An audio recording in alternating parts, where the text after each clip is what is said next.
नमस्कार, आप सभी का स्वागत है। आज के डिस्कशन में हम बात करने वाले हैं झारखंड कर्मचारी चयन आयोग द्वारा एक नोटिफिकेशन जारी किया गया है झारखंड तकनीकी विशिष्ट योग्यताधारी संयुक्त स्नातक स्तरीय प्रतियोगिता परीक्षा के संदर्भ में। तो इस परीक्षा में हम डिस्कस करने वाले हैं कि कौन से अभ्यर्थी इसमें एलिजिबल हो सकते हैं।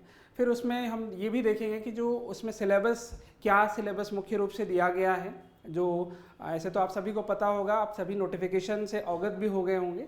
तो उसमें मुख्य रूप से जो मेंस का जो एग्ज़ाम होने वाला है उसमें जो स्पेसिफिक सब्जेक्ट्स हैं उनके विषय में डिस्कशन करेंगे। हमारा जो मुख्य सब्जेक्ट है मैथमेटिक्स, तो उसी का सिलेबस डिस्कशन आज हम रखे हुए हैं। ठीक है, तो चलते हैं। सबसे पहले तो हम उन पदों को देखते हैं कि कौन कौन से पद सृजित किए गए हैं और कौन उनके लिए क्या योग्यता रखी गई है। ठीक है,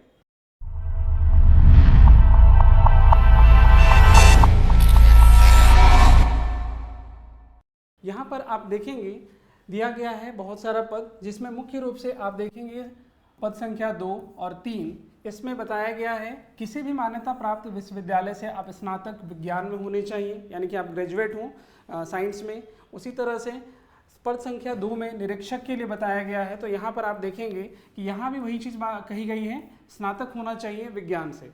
उसके अलावा हम पद संख्या 4 में देखें और पद संख्या 7 में अगर देखें तो वहाँ पर पता चल रहा है कि किसी भी मान्यता प्राप्त विश्वविद्यालय से आप गणित, अर्थशास्त्र, सांख्यिकी इन विषयों के साथ से आप स्नातक होने चाहिए। ठीक है, यानी कि ग्रेजुएट होना चाहिए। अगर आपका मैथमेटिक्स ऑनर्स है, इकोनॉमिक्स है, सांख्यिकी, स्टैटिस्टिक्स हैं, तो आप इसके लिए एलिजिबल डेफिनेटली हैं। उसी के साथ साथ और भी आप देखेंगे पद संख्या 7 में भी वैसे ही लिखा गया है गणित, अर्थशास्त्र, वाणिज्य या सांख्यिकी, यानी कि आप मैथमेटिक्स, कॉमर्स, स्टैटिस्टिक्स, इकोनॉमिक्स अगर इन विषयों से आपने स्नातक किया हुआ, आप ग्रेजुएट हुए हैं, तो भी आप इसके लिए एलिजिबल है। तो एक तरह से अगर देखा जाए तो गणित के जो विद्यार्थी हैं जिन्होंने बीएससी मैथमेटिक्स किया हुआ है या मास्टर्स कर चुके हैं, उन सभी विद्यार्थियों के लिए ये एक बहुत बड़ा एक तरह से अपॉर्चुनिटी है। एक तरह से समझिए कि गोल्डन अपॉर्चुनिटी हम कहें तो ज़्यादा अच्छा है, क्योंकि पद संख्या भी काफ़ी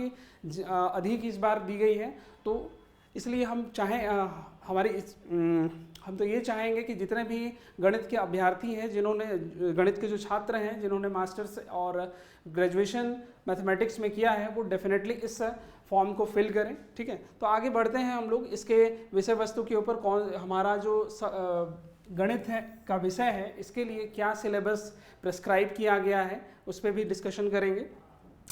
बढ़ते हैं आगे, बात करते हैं सबसे पहले सिलेबस की। तो सिलेबस में देखिए कुल 15 विषय को रखा गया है, 15 टॉपिक्स टोटल रखे हुए हैं। टोटल 15 टॉपिक्स हैं। उन 15 टॉपिक्स में में ऑलमोस्ट सभी टॉपिक्स को आपको इस बार देखना ही पड़ेगा, क्योंकि यहाँ पर आप ये नहीं कह सकते कि हम कुछ ही टॉपिक्स को लेकर चलें और उससे हमारा काम बन जाए। आगे चल के हम कुछ ऐसे जो पिछले साल कुछ एग्ज़ाम्स जो हुए हैं जिसमें जीएसएससी ने ही कराया था उन एग्ज़ाम्स को, और उसमें वो बेसिकली मैथमेटिक्स वाले स्टूडेंट उसमें अपीयर भी हुए थे जिन्होंने बीएससी मैथमेटिक्स और एमएससी मैथमेटिक्स में किया हुआ है। तो उन्होंने जो एग्ज़ाम दिया था उसके कॉरेस्पॉन्डिंग जो क्वेश्चन पेपर आए हुए थे, प्रीवियस क्वेश्चंस, उन पर भी हम थोड़ा सा नज़र डालेंगे कि वहाँ से असल में क्वेश्चंस जो आ रहे हैं वो क्वेश्चंस क्या हमारे इन टॉपिक से हैं भी या फिर एकदम बाहर चले जा रहे हैं। ठीक है, बेसिकली ऐसा बिल्कुल नहीं होगा कि जो आपका सिलेबस दिया गया है उसी सिलेबस के अकॉर्डिंग ही वो सब कुछ बनाया ही जाता है। ठीक है, तो पहले बात करते हैं। सबसे पहला जो आप झारखंड के अंदर में कोई भी एग्ज़ाम देखिए, चाहे आप पीजीटी का एग्ज़ाम देखिए या अभी जेट का जो एग्ज़ाम हुआ है, उसमें देखिएगा लीनियर अलजेब्रा का सब्जेक्ट डेफिनेटली रहेगा ही रहेगा। इस सब्जेक्ट को होना ही है। लीनियर अलजेब्रा में आप देखिए vector space, linearly dependent, independent vectors, इनके बारे में वो पूछा गया है। फिर से सब space, basis, finite dimensional vector space, ये सब कुछ बेसिक चीज़ें ही दी गई हैं। ठीक है, मैंने बहुत ज़्यादा आपको डीप में भी नहीं जाना है। ठीक है, और मतलब तैयारी इतनी होनी चाहिए जिससे कि हमारा वहाँ का क्वेश्चन ना छूटे। नॉलेज अपने पास है, क्वेश्चन को कैसे टैकल करना है वो सब कुछ हम लोग सीखेंगे। आगे बढ़ते हैं। इसी तरह से मैट्रिसेस में अगर देखिएगा तो कैली हैमिल्टन थ्योरम डेफिनेटली यहाँ से क्वेश्चन रहता ही है। आइगन वैल्यू, आइगन वेक्टर, ये फेवरेट टॉपिक रहता है, इसका कोई यहाँ से क्वेश्चन आपको आना ही आना है। Sum of the eigen value, product of eigen value, इसके क्वेश्चंस तो डेफिनेटली रहेंगे। उसी तरह से आप आगे चलिए, एक्लॉन फॉर्म, रैंक हो गया, रिडक्शन टू कैनोनिकल फॉर्म, ये सब चीज़ें। फिर उसी तरह से क्वाड्रेटिक फॉर्म आप देखिए, पॉजिटिव डिफिनिट मैट्रिक्स से भी क्वेश्चंस आपका रहेगा कि आपका मैट्रिक्स पॉजिटिव डिफिनिट है कि नहीं है, क्या तरीका होता है उसको चेक करने का, सारा चीज़ हम लोग हमारे आने वाले, हमारा जो बैच स्टार्ट होने वाला है 13 तारीख को, 13 मई को, उस बैच में हम लोग इन्हीं सब चीज़ों पर डिस्कशन करेंगे, कैसे आप अच्छी तैयारी कर सकते हैं। ठीक है, ठीक इसी तरह से और आगे बढ़ते हैं हम लोग। नेक्स्ट आप देखेंगे कैलकुलस सेक्शन, दूसरा जो चैप्टर है कैलकुलस। तो कैलकुलस में हम लोग को क्या क्या देखने को मिल रहा है, पूरा रियल नंबर सिस्टम के ऊपर बात उठाया गया है, बाउंडेड सेट है, ओपन क्लोज सेट है, सीक्वेंस की भी बात हो रही है, इधर limit, continuity, differentiability, mean value theorem, Taylor's theorem, ये ऑलमोस्ट ऐसे ऐसे चीज़ें जो जनरली आप बीएससी के स्टूडेंट अपने फर्स्ट सेमेस्टर के टाइम पे पढ़े रहते हैं। अब देखिएगा मैक्सिमा मिनिमा, एसिम्पटोट या function of variable, multiplier method, Jacobian, ये सब आपका फर्स्ट सेमेस्टर का, और फर्स्ट सेमेस्टर या यूँ कहूँ कि फर्स्ट ईयर में जो ईयरली बैच होंगे उनको तो पता होगा कि फर्स्ट ईयर में ये सारी चीज़ें पढ़ी गई है। और जो फर्स्ट सेमेस्टर CBCS सिस्टम के होंगे स्टूडेंट्स जो होंगे, जिन्होंने सेमेस्टर वाइज अपनी पढ़ाई रखी है, तो वहाँ पर उनको भी याद होगा कि ये सारी चीज़ें फर्स्ट सेमेस्टर में पढ़ी गई थी। ठीक है, उसी तरह से आप देखिए इंटीग्रल्स में भी पूछा गया है, indefinite integral, improper integral, beta gamma function, फिर इधर से आप डबल ट्रिपल इंटीग्रल, ये सब भी बेसिक, ये सब चीज़ें उसमें इंक्लूड की गई है। ऑलमोस्ट एक तरह से देखा जाए तो आपका बीएससी का फर्स्ट सेमेस्टर का जो कैलकुलस वाला सेक्शन होगा, डिफरेंशियल कैलकुलस और इंटीग्रल कैलकुलस, वो पूरा का पूरा रखा गया है इसमें। ठीक है, कुछ ऐसी कुछ चीज़ें छोड़ दी गई होंगी क्योंकि बहुत ज़्यादा टिपिकल बना दिया जाए तो कोई मतलब नहीं बनता है। ठीक है, उसी तरह से आगे बढ़ते हैं हम लोग। और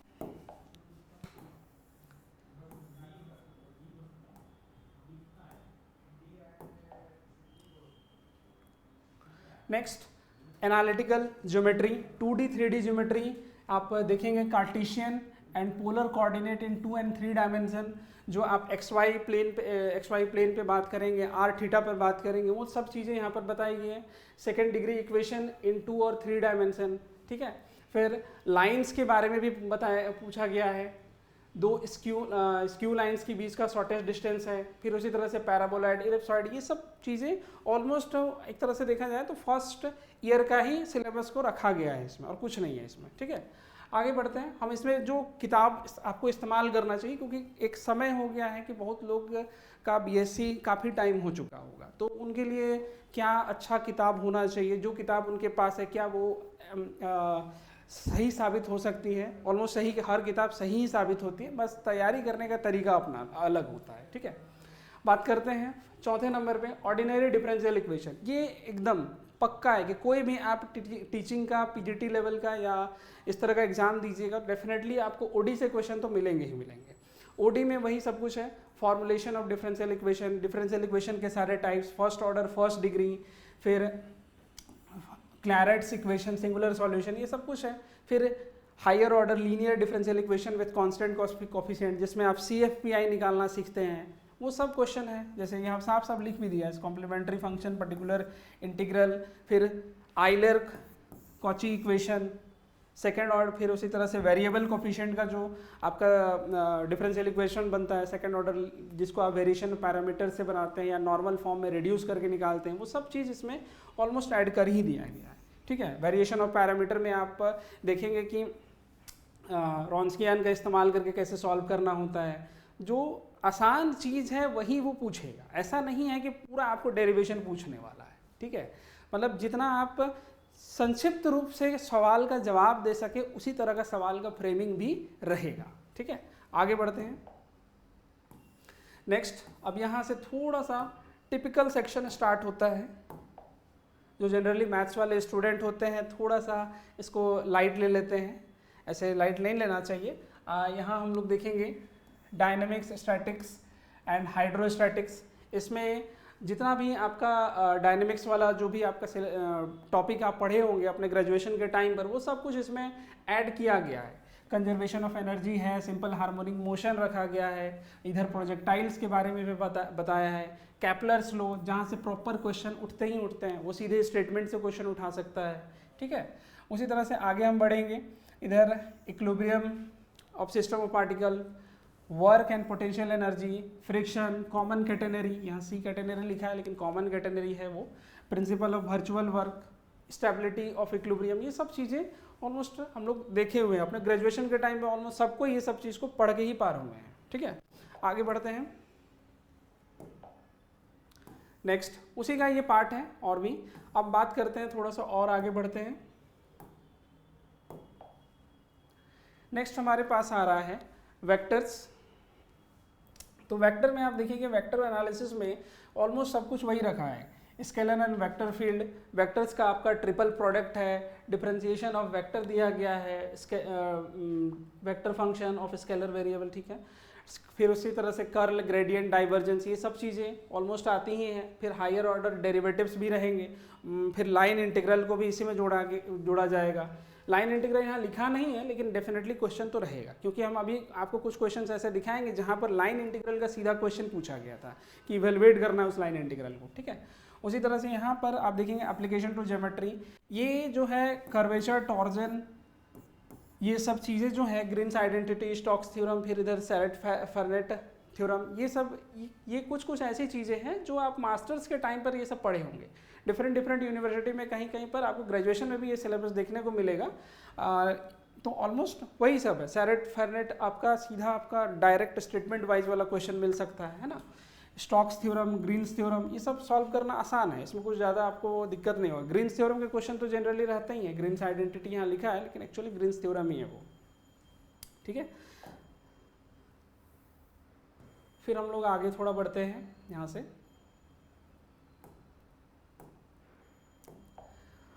हाँ, शुरुआत में आप देखिए कि लीनियर अलजेब्रा को एकदम फर्स्ट में रखा है। अब उसके बाद वो अलजेब्रा की बात कर रहे हैं, तो अलजेब्रा में यहाँ अलजेब्रा का सिलेबस जो है ना थोड़ा सा वास्ट ही है। असल में वो ग्रुप थ्योरी को भी रखेगा, रिंग थ्योरी को भी रख रहा है, तो ग्रुप थ्योरी का ऑलमोस्ट सारा चीज़ रखा ही हुआ है, बस यहाँ कुछ चीज़ों को संक्षिप्त कर दिया है। लेकिन ऑलमोस्ट आपको ग्रुप थ्योरी पढ़ने का मतलब है कि A to Z पढ़ना है, क्योंकि आप अगर बीच का कुछ चीज़ छोड़िएगा तो लास्ट वाला टर्म ही सही समझ में नहीं आएगा, ठीक है। अब ग्रुप में भी ग्रुप, सब ग्रुप हो गया, नॉर्मल सब ग्रुप है, टाइप ऑफ ग्रुप जिसमें आप ZN देखिएगा, UN देखिएगा, SN देखिएगा, परमुटेशन ग्रुप, डाइहेड्रल ग्रुप है, डिक्लाइंस 4 ग्रुप है, डिफरेंट टाइप ऑफ ग्रुप्स है। उनका पूरा प्रॉपर स्ट्रक्चर भी आपको पता होना चाहिए, स्ट्रक्चर, उनकी प्रॉपर्टीज, उसी से क्वेश्चन बेसिकली उठाया ही जाता है, ठीक है। जैसे आपको पूछा जाएगा कि 3 ऑर्डर का जो ग्रुप है क्या वो साइक्लिक होता है, क्या आप 3 ऑर्डर के ग्रुप को अबिलियन बोल सकते हैं, तो डेफिनेटली कोई भी प्राइम ऑर्डर का जो ग्रुप है वो क्या होता है, साइक्लिक होता है। अभी हाल ही में जेट का जो एग्जाम हुआ था उसमें आप देखेंगे बहुत सारा ऑप्शन था। एक ऑप्शन दिया था, एक ग्रुप दे रहे हैं जिसका ऑर्डर 121 दिया हुआ है। अब 121 ऑर्डर के बारे में बोला गया कि क्या ये ग्रुप हमारा अबिलियन होगा, डेफिनेटली अबिलियन होगा, क्योंकि 11 का स्क्वायर है भाई, कोई भी प्राइम का स्क्वायर कीजिए हमेशा आपको अबिलियन ग्रुप मिलता है ना।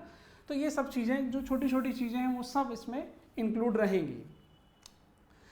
रिंग में भी आप देखेंगे, रिंग में आइडियल्स है, प्रिंसिपल PID हो गया, UFD हो गया, ED हो गया, Euclidean domain, unique factorisation domain है, ये सब चीज़ें ऑलमोस्ट इसमें रखी गई है। फील्ड एक्सटेंशन से भी चीज़ें हैं, तो फील्ड एक्सटेंशन से बहुत ज़्यादा आपको डिटेल में नहीं पूछा जाएगा, मतलब शॉर्ट क्वेश्चंस जो बन सकते हैं जिसमें सीधा आपको डायमेंशन पूछा जाएगा, एक एक्सटेंशन फील्ड दे देगा उसका बस डायमेंशन पूछा जा सकता है। जैसे इस बार जेट का एग्जाम में भी पूछा था, गैल्वा फील्ड एक दिया हुआ था, उसका डायमेंशन ही पूछा गया है।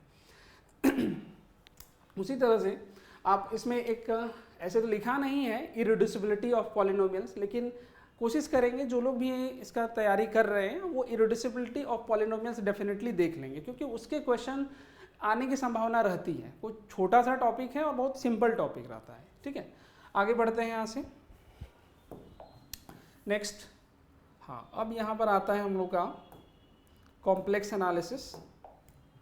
कॉम्प्लेक्स एनालिसिस में अगर सिलेबस आप ध्यान देंगे तो ये सिलेबस पूरा ऑलमोस्ट मास्टर्स तक के सिलेबस को जोड़ दिया गया है। आपका BSc का सिलेबस तो है ही, BSc के सिलेबस में आप बेसिकली क्या देखे होंगे, एनालिटिक फंक्शन, कॉची-रीमान इक्वेशन, फिर इधर आप देखे होंगे कन्फर्मल मैपिंग और बाइलिनियर ट्रांसफॉर्मेशन। ऑलमोस्ट जो ईयरली बैच, जिन स्टूडेंट्स ने का बैच अगर ईयरली बैच रहा होगा तो वो इन सब्जेक्ट, इन्हीं टॉपिक्स को ऑलमोस्ट पढ़े होंगे कॉम्प्लेक्स एनालिसिस में। और मास्टर्स के टाइम पर आपने ये देखा होगा कि Cauchy theorem, Cauchy integral, power series, Taylor's, singularity पर डिस्कशन, कॉची रेसिड्यू, ये सब है उसमें इसमें आता है। और जो जैसे सेमेस्टर वाइज जो है अभी जो नया आपका एनईपी का सिलेबस है, अगर जो बच्चे पढ़ रहे होंगे तो उनको पता भी होगा कि कॉम्प्लेक्स एनालिसिस का जो टॉपिक है वो उसमें ये सब कुछ इंक्लूड किया गया है। Taylor series, power series, singularity, सब इंक्लूड हो चुका है, ठीक है। वो 4th सेमेस्टर में ही सब चीज़ों को देख रहे हैं, 3rd 4th सेमेस्टर में। तो डिफरेंट यूनिवर्सिटी में अलग अलग सेमेस्टर में रखा हुआ है,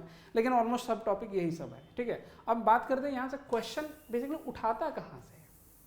देखिएगा कॉची रीमान इक्वेशन का डायरेक्ट क्वेश्चन उठता है कि आपको एक इक्वेशन बना के दे देगा, सीधे सीधे पूछेगा कि क्या ये इक्वेशन हमारा एनालिटिक है। अगर वो CR इक्वेशन होल्ड ही नहीं किया तो एनालिटिक आएगा, खत्म। फिर उसी तरह से कंटूर इंटीग्रेशन, इसके लिए आप Cauchy integral formula, Cauchy गॉर्सेट theorem, ये सबको यूज कर सकते हैं, है ना।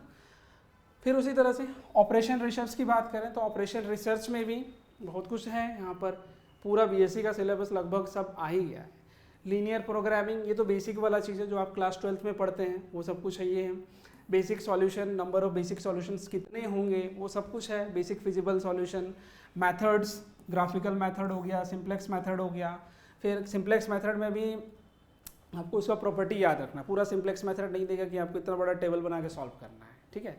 तो उससे सॉल्व करने का जरूरत नहीं है। ये ड्यूअलिटी वाला जो टर्म है ना, यही ड्यूअलिटी से क्वेश्चन उठता है। ड्यूअलिटी से ही सीधा सीधा क्वेश्चन उठाएगा कि इस पर्टिकुलर LPP का सॉल्यूशन है कि नहीं है, और ड्यूअलिटी का यूज़ कीजिए, सॉल्यूशन आपको तुरंत मिलेगा। फिर उसी तरह से यहाँ पर ये ट्रांसपोर्टेशन एंड असाइनमेंट प्रॉब्लम, ये पक्का है। यहाँ से इसका सीधा थ्योरी से क्वेश्चन उठाता है कि ट्रांसपोर्टेशन प्रॉब्लम जो है बैलेंस रहेगा तो रेक्टेंगुलर है या स्क्वायर है, स्क्वायर शेप में रहेगा। उसी तरह से असाइनमेंट प्रॉब्लम और ट्रांसपोर्टेशन प्रॉब्लम के बीच में क्या संबंध है, कौन किसका स्पेशल केस है, वो सब कुछ इसमें आता है। फिर आगे और थोड़ा सा बढ़ेंगे, स्टडी स्टेट सिचुएशन, ये सब क्विंग, हल्का सा क्विंग सिस्टम या क्विंग थ्योरी से क्वेश्चन उठाया गया है, मैं उठा सकता है ना। फिर इधर जॉब सीक्वेंसिंग का जो आता है केस है, ये छोटा छोटा क्वेश्चन, n 2 मशीन है, n जॉब्स हैं, उनका जो स्पेशल केस आता है, वो सब चीज़ ऑलमोस्ट पूछा जाएगा। आगे बढ़ेंगे तो यहाँ मैथमेटिकल मॉडलिंग का जो पूरा टॉपिक ही है। मॉडलिंग असल में यहाँ से इस केस में तो हम सीधा सीधा कहेंगे कि जो यहाँ लिखा गया है, जितना आपको टॉपिक बोल रहा है, सीधा सीधा इसका थ्योरी पढ़िए, थ्योरी को याद रखिए और एकदम टू द पॉइंट वहाँ से क्वेश्चन उठाएगा, कहीं आगे पीछे नहीं करने वाला है। माने जैसा आपका थ्योरी, जैसा स्टेटमेंट, जो रिजल्ट एकदम पूरा वही रहेगा, उससे कुछ अलग नहीं उठने वाला है। पॉपुलेशन ग्रोथ मॉडल, ये सब एकदम फेवरेट टॉपिक रहता है। प्रेडेटर मॉडल से ये सब पक्का है, ठीक है। आगे बढ़ेंगे, इस तरह से और भी है। नेक्स्ट आते हैं हम लोग पार्शियल डिफरेंशियल इक्वेशन पर। तो पार्शियल डिफरेंशियल इक्वेशन में भी आप देख सकते हैं कि पार्शियल डिफरेंशियल इक्वेशन में ऑलमोस्ट पूरा BSc का सिलेबस तो रख ही दिया है, हल्का हल्का MSc भी लग ही रहा है। देखिए formation of partial differential equation तो बेसिक चीज़ है, जिसमें डिग्री आपको हो सकता है डिग्री और ऑर्डर के बारे में पूछ सकता है, लेकिन ऐसा डिग्री और ऑर्डर तो हमको नहीं लगता इसमें पूछना चाहिए, बहुत बेसिक क्वेश्चन हो जाएगा, ठीक है। जो इसका सवाल उठाने का तरीका होता है वो यहाँ से पैफिन इक्वेशंस जो होते हैं, ये जो साइमल्टेनियस इक्वेशन है, इन साइमल्टेनियस इक्वेशन का सॉल्यूशन पूछ सकता है आपको। फिर इधर से पैफिन डिफरेंशियल इक्वेशन है, पार्स थोड़ा सा लग रहा है कि OD को भी इसमें जोड़ दिया है, साइमल्टेनियस तो उसी में आता है, ऑर्थोगोनल ट्रेजेक्ट्री का भी उसी का पार्ट है, कोई दिक्कत नहीं है, सब अगर कर भी दिया है आगे पीछे। तो PD में आप देखेंगे, PD में basically first order Cauchy's method, इसमें जो क्वेश्चन उठता है ना वो आपका यूनिक सॉल्यूशन या नो सॉल्यूशन या इनफाइनाइट सॉल्यूशन के क्वेश्चंस ज़्यादा आते हैं यहाँ पर। आप देखेंगे कहीं भी अगर गेट का भी सिलेबस, अगर गेट का प्रीवियस ईयर क्वेश्चन दिखेगा, मैथ्स वाला तो है ही, मैथ्स के अलावे जो अदर ब्रांचेस होते हैं उन ब्रांचेस के question previous year question paper एक बार देखिएगा, वहाँ पर आपको यहाँ का क्वेश्चन दिखेगा और वो क्वेश्चन ऐसा है लगेगा कि वो एकदम इसी का लेवल का क्वेश्चन है, उससे और कहीं से मैंने उसका क्वेश्चन ऐसा रहेगा। गेट का जो मिक्स ब्रांच का क्वेश्चन पेपर होता है, जैसे कंप्यूटर साइंस ब्रांच या फिर mechanical engineering, civil engineering, electronics engineering, तो इन सब का जो क्वेश्चन पेपर होगा उसको आप एक बार ज़रूर देखिएगा। वहाँ का क्वेश्चन का सिलेबस यहाँ का बहुत सारा चीज़ को टच करेगा। कॉम्प्लेक्स एनालिसिस पूछता ही है, कैलकुलस पूछेगा ही, वहाँ भी पूछता है। फिर उसी तरह से लीनियर अलजेब्रा हो गया, ये भी पूछता है, प्रोबेबिलिटी स्टैटिस्टिक्स के क्वेश्चंस रहते हैं, है ना, तो एक बार ज़रूर देखना है। इसके बाद यहाँ पर देखिए और भी पूछा गया है, ये चारपिट्स मेथड है, फिर उधर से linear partial differential equation, constant coefficient वाले भी रहेंगे, सेकेंड ऑर्डर कांस्टेंट कोफिशिएंट। फिर यहाँ हीट इक्वेशन, लैप्लास इक्वेशन, इसको ऐड कर ही दिया है आखिर, लैप्लास और हीट इक्वेशन जो क्या बोलते हैं उसको, सेपरेशन मेथड से जो बनाया जाता है, और डायरेक्ट इसका तो फॉर्मूला ही होता है, हीट इक्वेशन का फॉर्मूला है, फॉर्मूला याद रहेगा तुरंत क्वेश्चन बन जाता है। ठीक है, आगे बढ़ते हैं। Next probability. प्रोबेबिलिटी का सिलेबस थोड़ा लग रहा है कि काफ़ी बड़ा दिया गया है, ऐसा तो कहना नहीं चाहिए, ऑलमोस्ट वही है जो हम लोग पढ़ते आ रहे हैं, लेकिन फिर भी दिख रहा है काफ़ी बड़ा। प्रोबेबिलिटी में यहाँ पर रैंडम एक्सपेरिमेंट, सैम्पल स्पेस, मैंने बेसिक जो प्रोबेबिलिटी का चीज़ आता है जो आप 12th तक में पढ़ते हैं वो सबको ऐड कर ही दिया है।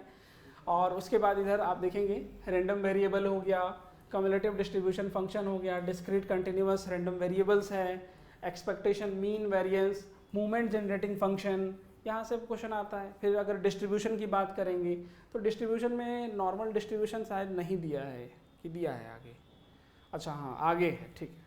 बाइनोमियल एंड ज्योमेट्रिक डिस्ट्रीब्यूशन, हर तरह का डिस्ट्रीब्यूशन को ऐड कर ही दिया है, बाइनोमियल भी है, ज्योमेट्रिक भी है, पॉइसन डिस्ट्रीब्यूशन भी दिया ही है। उसी तरह से कंटिन्यूअस डिस्ट्रीब्यूशन में देखेंगे तो यूनिफॉर्म, एक्सपोनेंशियल, नॉर्मल, ये सब आ ही चुका है। फिर इधर एक्स्ट्रा है कंडीशनल प्रोबेबिलिटी, जो आप 12th क्लास में भी देखे होंगे।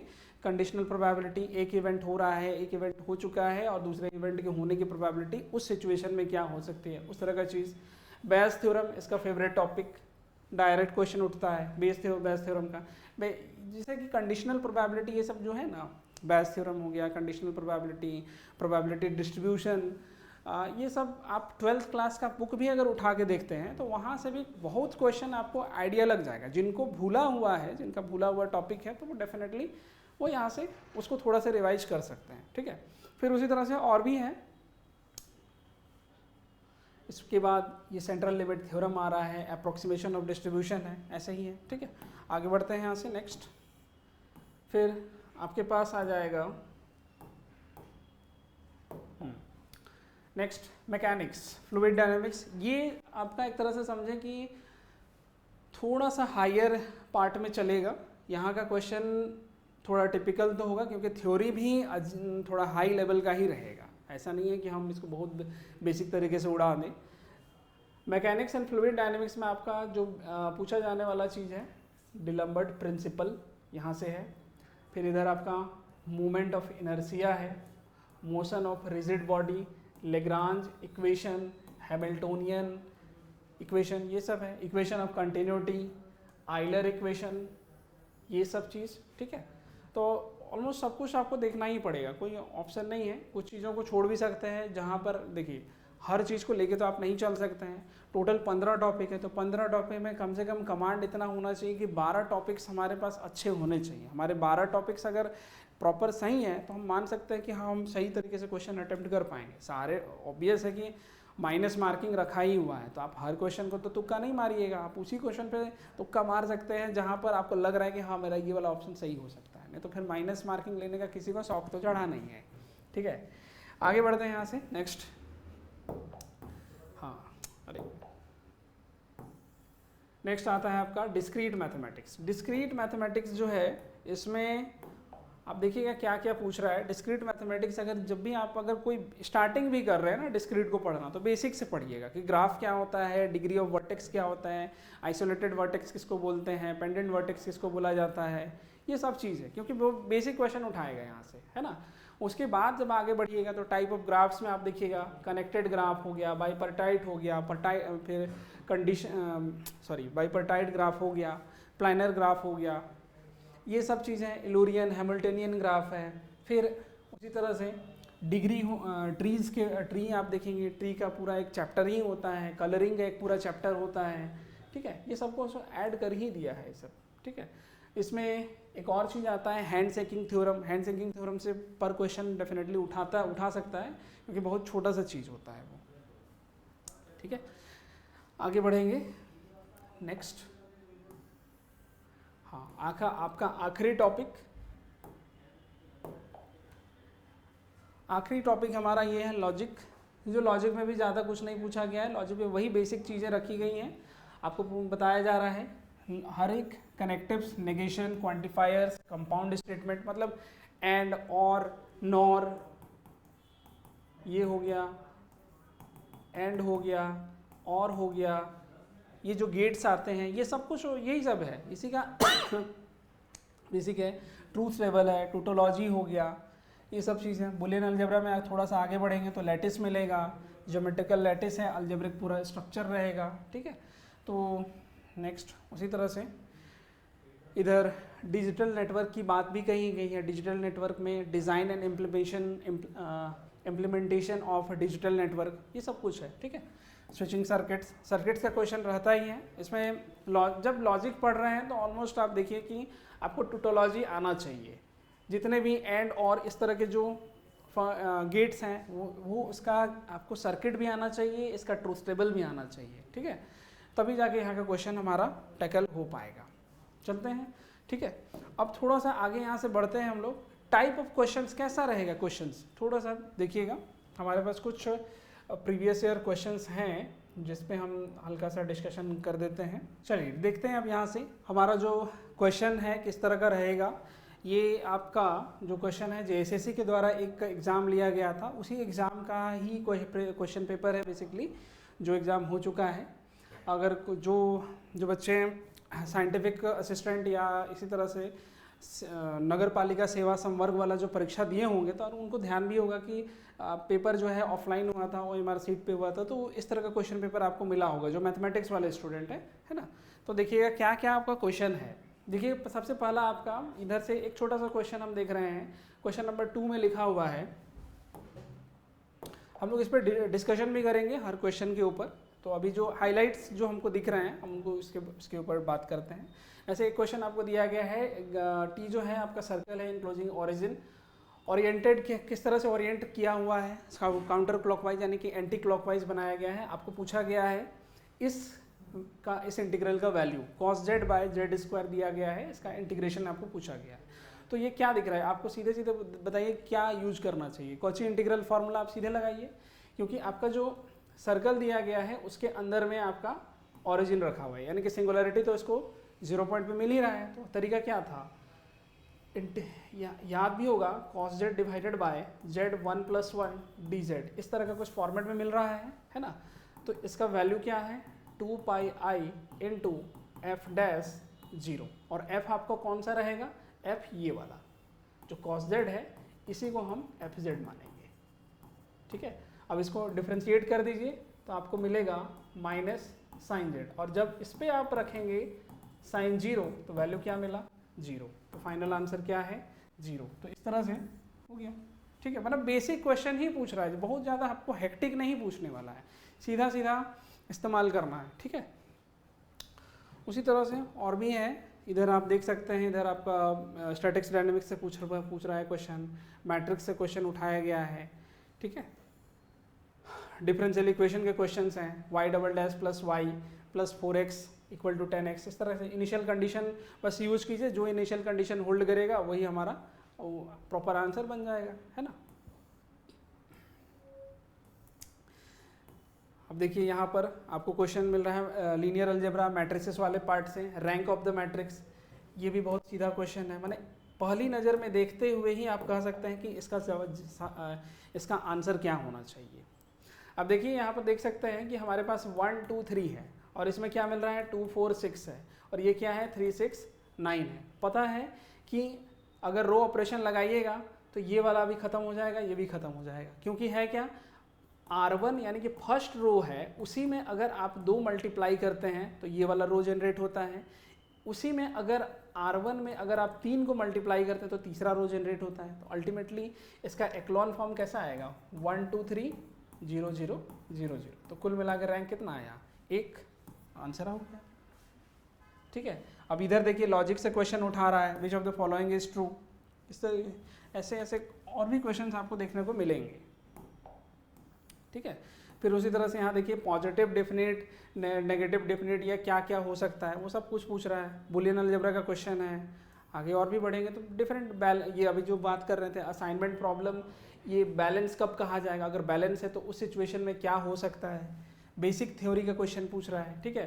फिर देखिए लास्ट 20 नंबर क्वेश्चन में जेड प्लस जो है ग्रुप ऑफ इंटीजर्स है, तो अंडर एडिशन तो बताइए कि Z plus number of automorphism कितने होंगे। जेड क्या है, जेड तो इन्फिनिट साइक्लिक ग्रुप है, इन्फिनिट साइक्लिक ग्रुप में और नंबर ऑफ ऑटोमॉर्फिज्म निकालिएगा हमेशा आपको 2 मिलेगा, तो 2 है आंसर। उसी तरह से सीक्वेंस सीरीज का क्वेश्चन है, कन्वर्ज करेगा डाइवर्ज करेगा, तो ऐसा ऐसा बहुत क्वेश्चन आपको मिलेगा। इधर देखिए जनरल सॉल्यूशन दिस CFPI वाला क्वेश्चन है, मैंने यहाँ तो डायरेक्टली CF ही पूछा है ना। तो ग्राफ का क्वेश्चन पूछ रहा है, और भी बेसिक इंटीग्रेटिंग फैक्टर है, रेडियस ऑफ कन्वर्जेंस है, PD के क्वेश्चंस आपको देखने को मिलेंगे। ग्राफ के क्वेश्चन 2-3 आपको अभी इतने देर में ही हम लोग को 2-3 क्वेश्चन दिख गया है। फिर इधर देखिए मॉडलिंग का क्वेश्चन है 34 नंबर में, है ना। तो ऐसे ऐसे आपको क्वेश्चंस बहुत सारे मिलने वाले हैं। इधर देखिए जब हम बात कर रहे थे ये आपका लाइन इंटीग्रल की बात, तो लाइन इंटीग्रल से भी आपका क्वेश्चन है the value of this where C is the boundary of the region defined by these lines. एक तरह से लाइन इंटीग्रल का ही सीधा क्वेश्चन है तो कॉम्प्लेक्स का क्वेश्चन कंटूर इंटीग्रेशन, लेकिन आप चाहें तो वेक्टर में भी इसको वेक्टर में भी देखिएगा, ये पक्का रहता है, ठीक है।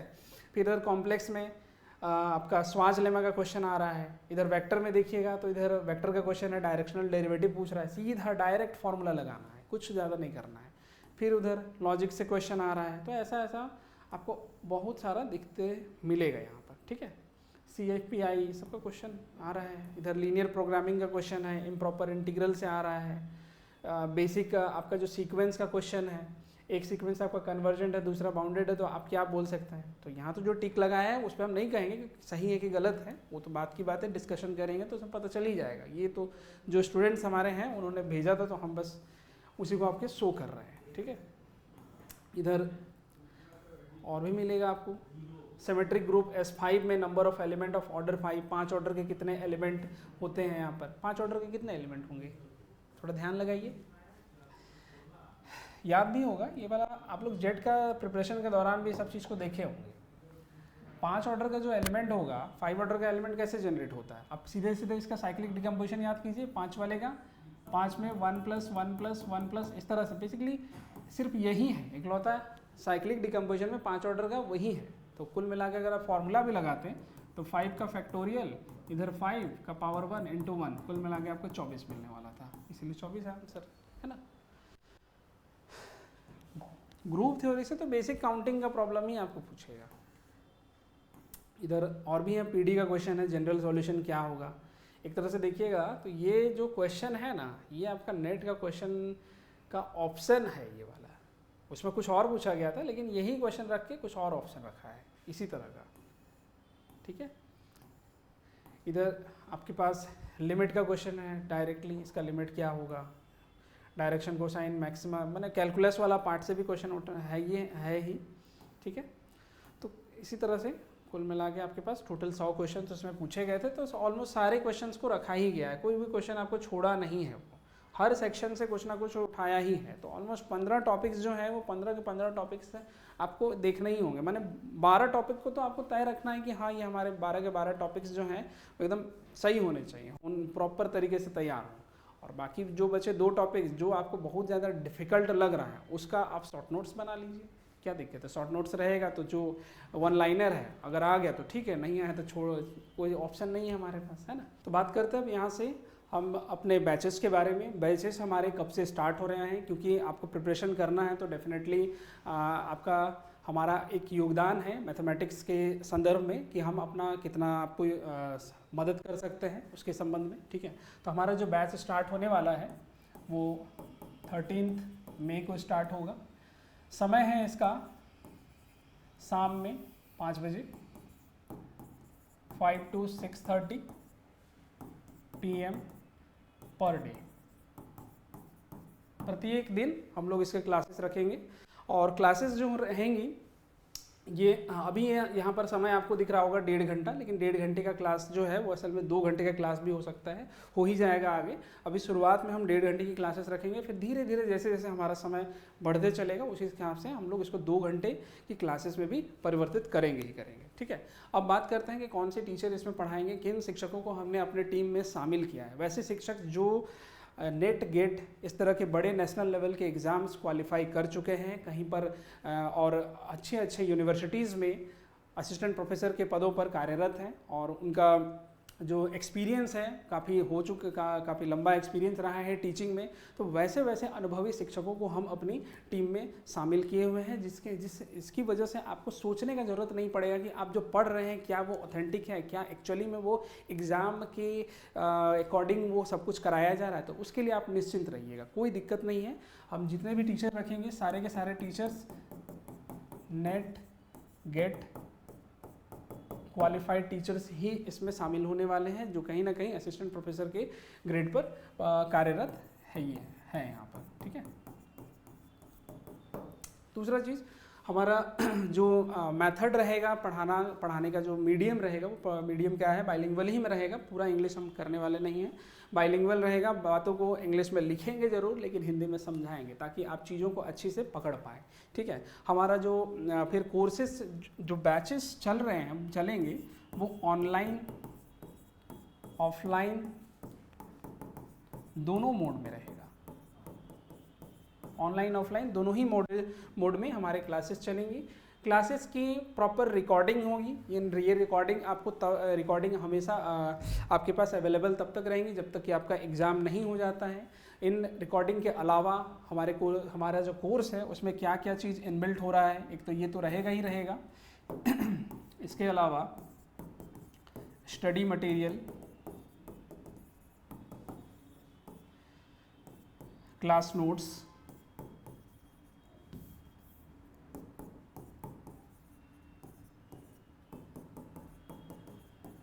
ये भी रहेंगे। यहाँ रिकॉर्डिंग भी बता ही देते हैं। फिर साथ में आपको टेस्ट भी मिलेगा, ठीक है। इतनी सारी चीज़ें उसमें इनबिल्ट रहेंगी। ये सब कुछ हमारे ऐप पर आपको मिल जाएगा। हमारा ऐप जो है द साइंस एरा के नाम से ही है।